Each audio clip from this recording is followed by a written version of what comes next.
नमस्कार दोस्तों, मैं हूं आपका दोस्त अतुल और स्वागत करता हूं आप सभी का लक्ष्य सफलता की चौखट के ऑनलाइन प्लेटफॉर्म पर। दोस्तों, हमने पिछले वीडियो में भारत के गवर्नर जनरल का अध्ययन किया था। उसी श्रृंखला की अगली कड़ी में आज हम भारत के वायसराय के बारे में बात करेंगे। हमें इतने सारे वायसराय के बारे में पढ़ना है, जिनमें से इतने सारे वायसराय को हम ज्यादा डिटेल से पढ़ेंगे। बाकी ये जो वायसराय हैं इनको थोड़ा कम डिटेल में पढ़ेंगे, क्योंकि इनसे संबंधित तमाम सारे फैक्ट को हम राष्ट्रीय आंदोलनों में पढ़ेंगे, वहां पर इनकी स्टोरी बताई जाएगी। तो चलिए प्रारंभ करते हैं एक एक करके। लॉर्ड कैनिंग, आपको याद होगा जब 1857 का विद्रोह होता है उस समय हमारे देश में जो गवर्नर जनरल था वो लॉर्ड कैनिंग था। बाद में इसी को भारत का वायसराय नियुक्त किया जाएगा।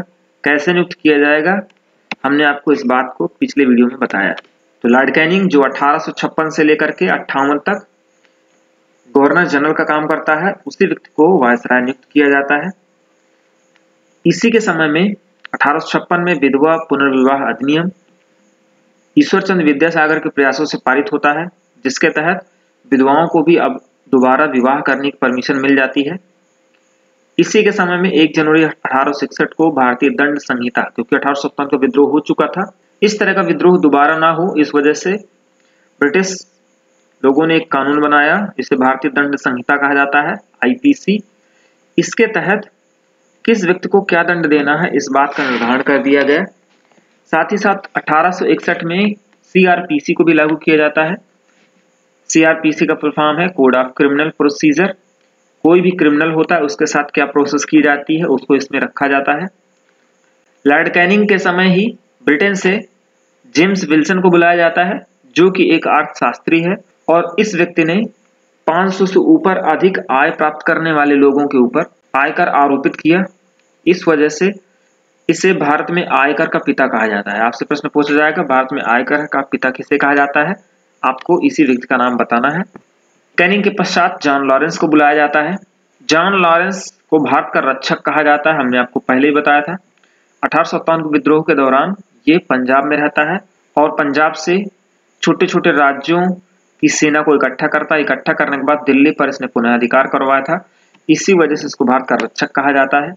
इसने अफगानिस्तान के संबंध में हस्तक्षेप की नीति का पालन किया था और इसकी इस हस्तक्षेप की नीति को शानदार निष्क्रियता कहा जाता है, मास्टरली इनएक्टिविटी कहा जाता है। प्रश्न बहुत ही इंपॉर्टेंट है, पूछा जा चुका है पीसीएस में।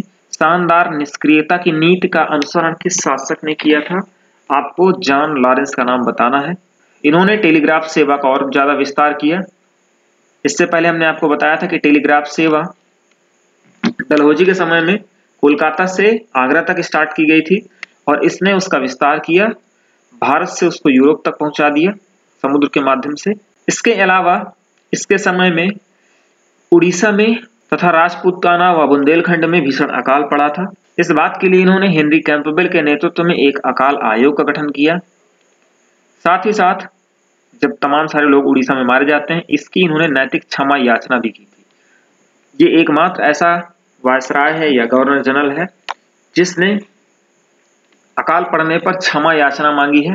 इससे पहले तमाम सारे लोग आएंगे, उनके समय में तमाम सारी मृत्यु भी होंगी अकाल को लेकर के, अकाल से, लेकिन उन्होंने कभी क्षमा याचना नहीं मांगी। तो ये इंपॉर्टेंट है, थोड़ा सा एक स्टेटमेंट है, इसको भी देख लेना है आपको। लॉरेंस के बाद लॉर्ड मेयो आएगा। मेयो के बारे में खास बात यह है कि ये महारानी विक्टोरिया का बेटा था। इसने आकर के 1872 में प्रथम जनगणना करवाई, लेकिन ये प्रथम जनगणना नियमित नहीं थी, यानी हर 10 साल में नहीं होनी थी, एक बार इन्होंने ऐसे ही करवाई थी। इन्होंने राजकुमारों के अध्ययन के लिए अजमेर में मेयो कॉलेज को स्थापित करवाया। आपसे प्रश्न पूछा जाएगा कि मेयो कॉलेज को कहां पर स्थापित करवाया गया। अजमेर यहाँ पर इंपॉर्टेंट है। बाद में शेर अली नामक एक अफगान के द्वारा इनको छुरा भोंक दिया जाएगा और पोर्ट ब्लेयर में इनकी हत्या हो जाएगी। मेयो के पश्चात नॉर्थब्रुक आएंगे। नॉर्थब्रुक ने एक इंपॉर्टेंट काम किया था। बड़ौदा के राजा मल्हार राव गायकवाड़, गायकवाड़ है, मराठाओं की एक शाखा है, ये भ्रष्टाचारों को शासन का आरोप लगाकर इनको पदच्युत कर दिया था। और दूसरा महत्वपूर्ण काम इन्होंने कूका विद्रोहियों को तोप में बांध करके उड़ा दिया था। कूका विद्रोह आपको पढ़ाया जा चुका है, पंजाब में होता है, भगत जवाहर मल के द्वारा इसका नेतृत्व किया जाता है। लॉर्ड लिटन की स्टोरी को थोड़ा ध्यान से देखना है। साहित्य लिखते थे ये, और जो कविताएं लिखते थे, जो भी साहित्य का सृजन करते थे, उसमें अपने आप को ये ओवन मेरिडिथ के नाम से लिखते थे। जिस तरह से मुंशी प्रेमचंद को आप जानते हैं, उन्हें मुंशी प्रेमचंद के नाम से जाना जाता है सामान्यतः उनके साहित्य जगत में, लेकिन उनका मूल नाम धनपत राय था। इनके समय एक महत्वपूर्ण घटना होती है, सबसे पहले हम यहाँ पर देखते हैं। बम्बई, मद्रास, हैदराबाद आदि जगहों पर भयंकर अकाल पड़ा। मान के चलते हैं पूरे देश भर में भयंकर अकाल पड़ा हुआ था। लोग त्राही त्राही कर रहे थे, 50 लाख लोग मारे गए थे। लेकिन इसी दौरान इन्होंने क्या किया, शाही उपाधि अधिनियम पारित कर, रॉयल टाइटल एक्ट पारित कर 1876 में महारानी विक्टोरिया को कैसर ए हिंद की उपाधि प्रदान कर दी और 1877 में प्रथम दिल्ली दरबार का आयोजन किया और उन्हें इस सम्मान से सम्मानित किया। अब इन दोनों कहानियों को हमें जोड़ना है। हो क्या रहा था, देश में अकाल पड़ गया था, लोग मारे जा रहे थे, लेकिन इन्होंने प्रथम दिल्ली दरबार का आयोजन करके खूब पैसा लुटाया, खूब पैसा खर्चा किया। यहाँ पर एक प्रश्न आपसे पूछा जाता है बहुत ज्यादा, शाही उपाधि अधिनियम कब पारित किया गया, आपको टाइम पूछा जाएगा, बताना पड़ेगा। तो जब ऐसा इन्होंने किया, खूब पैसा खर्चा किया दिल्ली दरबार का आयोजन करके, तो तमाम सारे न्यूज़पेपर ने इस बात को छापा और इनका बहुत ज्यादा विरोध किया। जब बहुत ज्यादा विरोध किया, इसी बात से नाराज होकर कि इन्होंने 1878 में वर्नाक्यूलर प्रेस एक्ट पारित कर दिया। इसके तहत देसी भाषा के जो भी समाचार पत्र थे उनको प्रतिबंधित कर दिया गया। तो इनके बारे में और हम डिटेल से, वर्नाक्यूलर प्रेस एक्ट के बारे में डिटेल से हम बात करेंगे आगे चल करके।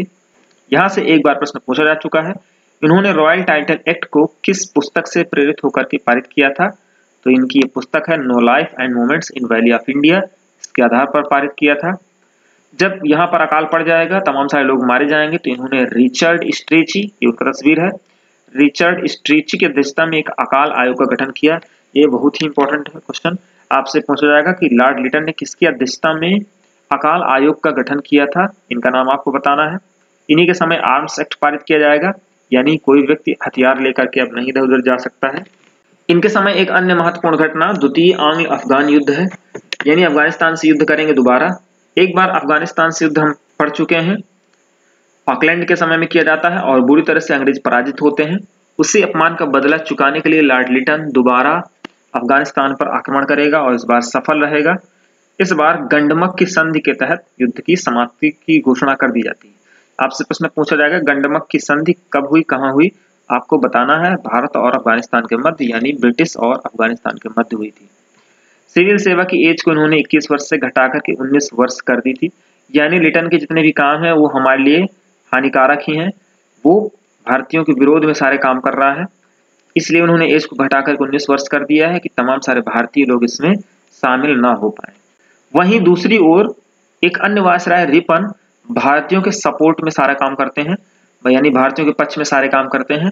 इसी वजह से फ्लोरेंस नाइटिंगेल ने इन्हें भारत का उद्धारक कहा है और इसके काल को भारत में स्वर्ण युग का आरंभ माना जाता है। कई विद्वानों ने भारत में ब्रिटिश राज्य का शत्रु कहा है।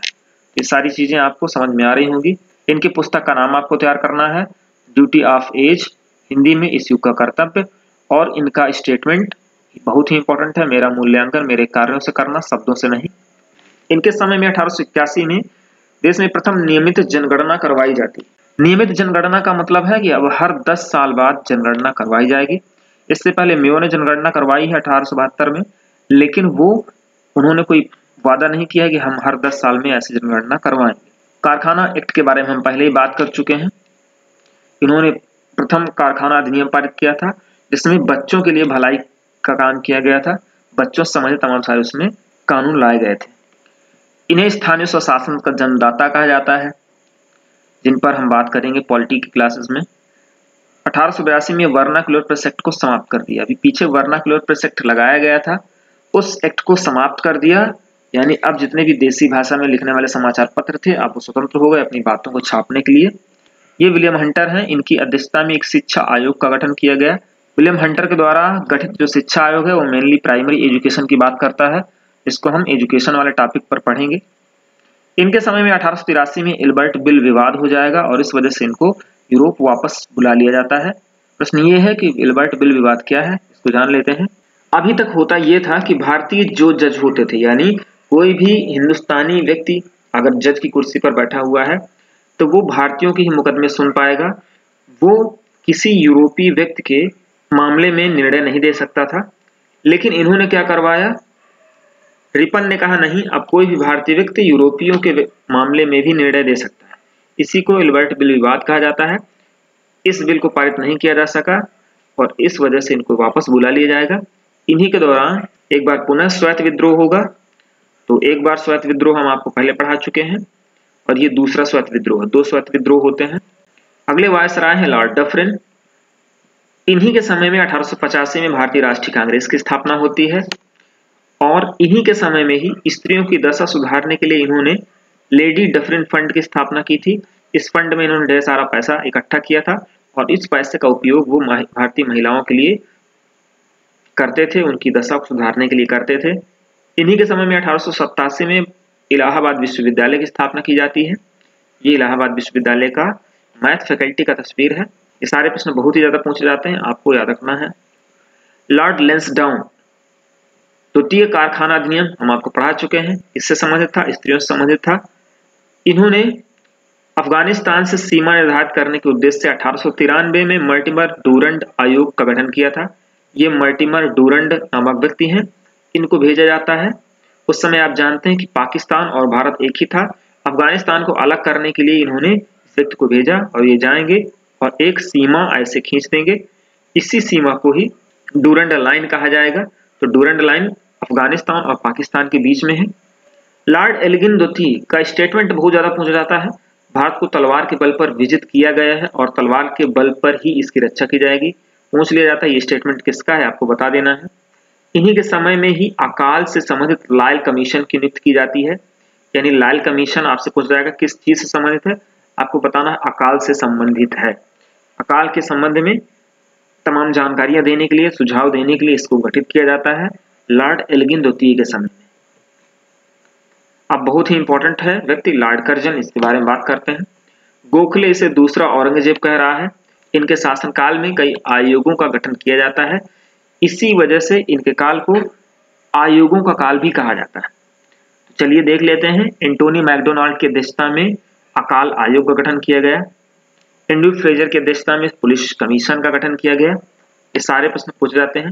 सिंचाई आयोग का गठन कॉलिन स्कॉट मॉनक्रीफ की अध्यक्षता में, थॉमस रैले की अध्यक्षता में विश्वविद्यालय आयोग, जिसको हम डिटेल से आगे पढ़ेंगे, किया गया था। ये थोड़ा सा ध्यान रखिएगा। यंग हस्बैंड कमीशन किसके समय में भेजा गया, तो थोड़ा दिमाग में रखना है। कर्जन के समय में ही 1904 में प्राचीन स्मारक प्रतिरक्षण अधिनियम पारित किया जाएगा और जॉन मार्शल को पुरातत्व विभाग का निदेशक नियुक्त किया जाएगा।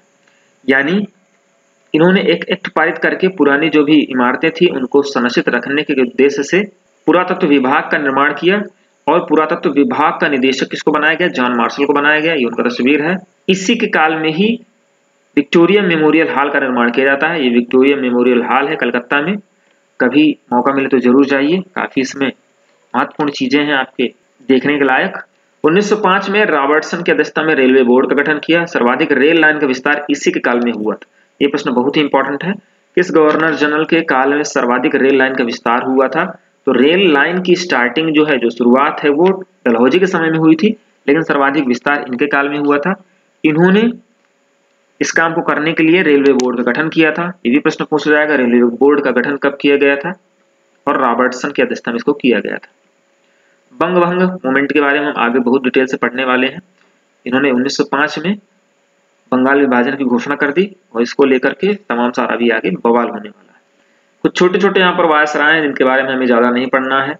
मिंटो सेकेंड है, हार्डिंग सेकेंड के साथ एक घटना होगी। इनके ऊपर दिल्ली में बम फेंक दिया जाएगा, जिसको हम पहले ही आपको पढ़ा चुके हैं, बसंत विश्वास मनमत विश्वास के द्वारा। चेम्सफोर्ड लॉर्ड रीडिंग से संबंधित एक महत्वपूर्ण प्रश्न है कि बाकी जितने भी हैं वो सारे अंग्रेज हैं और ये एक जीव, एक यहूदी हैं। इन्हीं के काल में 1925 में नागपुर में केशव बलिराम हेडगेवार के द्वारा आरएसएस की स्थापना की जाती है। इस फैक्ट को भी हम आपको पहले बता चुके हैं। लॉर्ड इरविन वायसराय हाउस का उद्घाटन करने वाले व्यक्ति थे। वायसराय हाउस आपको दिखाई दे रहा है कि ये जो बिल्डिंग बनी हुई थी सबसे पहले वायसराय के ठहरने के लिए बनाई जाती है जब दिल्ली में प्रवेश किया जाता है। बाद में इसी वायसराय हाउस को राष्ट्रपति को सौंप दिया जाता है। यानी जब वायसराय ही यहाँ से चले गए तो राष्ट्रपति अब रहने लगे इसी बिल्डिंग में, तब से इसको राष्ट्रपति भवन के नाम से जाना जाता है। इस वायसराय हाउस को बनने के पश्चात सबसे पहले बार इसमें प्रवेश जिस व्यक्ति ने किया था या उद्घाटन जिस व्यक्ति ने किया था वो आपके लॉर्ड इरविन थे। आपसे प्रश्न पूछा जाएगा वायसराय हाउस का उद्घाटन किसने किया? इरविन ने किया था। ये व्यक्ति हैं जिन्होंने इस वायसराय हाउस को डिजाइन करने में इंपॉर्टेंट रोल प्ले किया था, एडविन लुटियंस और हर्बर्ट बेकर। यहाँ पर इंपॉर्टेंट ज्यादा नहीं है, लॉर्ड विलिंगटन है, लिन लिथगो हैं। इनके समय में 1940 में अगस्त प्रस्ताव प्रस्तुत किया जाता है जिसको हम आगे डिटेल से बात करेंगे। एक इंपॉर्टेंट क्वेश्चन यहाँ से बनता है, पीसीएस में पूछा जा चुका है, गांधी के आंदोलनों को किस व्यक्ति ने राजनीतिक फिरौती कहा है? आपको लिन लिथगो का नाम बताना है। शिमला सम्मेलन आयोजित किया जाएगा 1945 में। विवेल से ही एक दूसरा प्रश्न बन सकता है, कैबिनेट मिशन किसके समय में भारत आया? यानी जब कैबिनेट मिशन भारत आया उस समय भारत का वायसराय कौन था? आपको लॉर्ड वेवेल बताना है, क्योंकि कैबिनेट मिशन 1946 में ही आता है, उसको स्वीकार किया जाता है। माउंटबेटन राजगोपालाचारी के बारे में सब कोई जानते ही हैं, बहुत सिंपल सा क्वेश्चन है। जब देश स्वतंत्र हो जाता है, आप जानते हैं 1947 में देश स्वतंत्र होता है, तो देश के स्वतंत्र होने के पश्चात भारत का गवर्नर जनरल जो पहला था वो कौन था? आपको नाम लॉर्ड माउंटबेटन का बताना है। भारत का अंतिम गवर्नर जनरल सी राजगोपालाचारी 50 तक रहेंगे और 50 के बाद ही यानी 50 से ही भारत के राष्ट्रपति का निर्वाचन होगा, राष्ट्रपति बन जाएंगे। तो भारत के अंतिम जो गवर्नर जनरल होंगे वो सी राजगोपालाचारी होंगे। इस तरह से भारत के अंतिम गवर्नर जनरल सी राजगोपालाचारी तथा प्रथम भारतीय गवर्नर जनरल, यानी ये सारे विदेशी लोग थे, अब ये भारतीय गवर्नर जनरल होंगे। तो प्रथम भारतीय गवर्नर जनरल का नाम आपसे पूछे तो आपको सी राजगोपालाचारी का नाम बताना है। आइए 2 मिनट में दिल्ली दरबार के बारे में बात कर लेते हैं। यहाँ पर हमने तीनों दिल्ली दरबार के बारे में बताया है। 3 दिल्ली दरबारों का आयोजन किया जाता है, एक प्रकार से मेले कह सकते हैं, एक प्रकार का सम्मेलन कह सकते हैं। प्रथम दिल्ली दरबार, इनका टाइम आपसे पूछा जाएगा, किसके समय में आयोजित किया जाता है, ये सब पूछा जाता है। 1877 में लिटन के समय में हमने आपको स्टोरी बताई थी। विक्टोरिया को भारत की साम्राज्ञी घोषित किया जाएगा और उनको कैसर-ए-हिंद की उपाधि दी गई। हालांकि विक्टोरिया यहाँ पर आएंगे नहीं अभी। तो ये महारानी विक्टोरिया की तस्वीर है। द्वितीय दिल्ली दरबार 1903 में करजन के समय आयोजित किया जाएगा। एडवर्ड सप्तम एवं महारानी अलेक्जेंड्रा को भारत का सम्राट एवं सम्राज्ञी घोषित किया जाएगा। ये भी भारत नहीं आएंगे, वहीं पर रहेंगे, यहीं से घोषित कर दिया जाएगा। तृतीय दिल्ली दरबार थोड़ा ज्यादा इंपॉर्टेंट है, 1911 में आयोजित किया गया। हार्डिंग सेकेंड इस समय भारत का गवर्नर जनरल रहेगा। तृतीय दिल्ली दरबार में कुछ घोषणाएं की जाएंगी, उन घोषणाओं को समझते हैं। जॉर्ज पंचम व महारानी मेरी को सम्राट व सम्राज्ञी घोषित किया जाएगा और साथ ही साथ उनको यहाँ बुलाया भी जाएगा। तो ये दोनों यहाँ पर आएंगे और जिस जगह पर अपने कदम रखेंगे बाद में उसी स्थान पर गेटवे ऑफ इंडिया का निर्माण कर दिया जाएगा। यह ध्यान रखिएगा, इसी जगह पर उन्होंने अपने पहले कदम रखे थे, यहाँ से अंदर आए थे, बाद में उनके जाने के पश्चात यहाँ पर गेटवे ऑफ इंडिया नामक एक बिल्डिंग बना दी जाएगी, जो कहाँ पर है, बंबई में है। इसी गेटवे ऑफ इंडिया के पीछे आप देखेंगे ताज होटल मिलेगा, जिस पर अजमल कसाब के द्वारा आतंकवादी गतिविधियां की गई थी।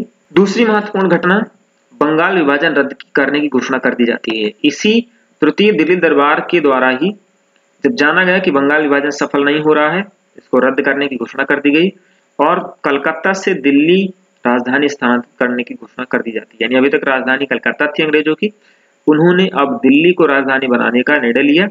तभी 1912 में हार्डिंग द्वितीय कहाँ जाएगा, दिल्ली जाएगा और उसके ऊपर फिर बम फेंक दिया जाएगा। ये दिल्ली दरबार के आयोजन की पेंटिंग है, कुछ हल्का फुल्का आपको दिखाई दे रहा होगा। इस तरह से ये हमारा वीडियो यहीं पर समाप्त होता है। अपने अगले वीडियो में हम भारतीय सिविल सेवा का इतिहास को पढ़ेंगे। अगर हमारे वीडियो आपको पसंद आ रहे हैं, अपने दोस्तों को ज्यादा से ज्यादा शेयर करिए। मिलते हैं अगले वीडियो में, तब तक के लिए नमस्कार।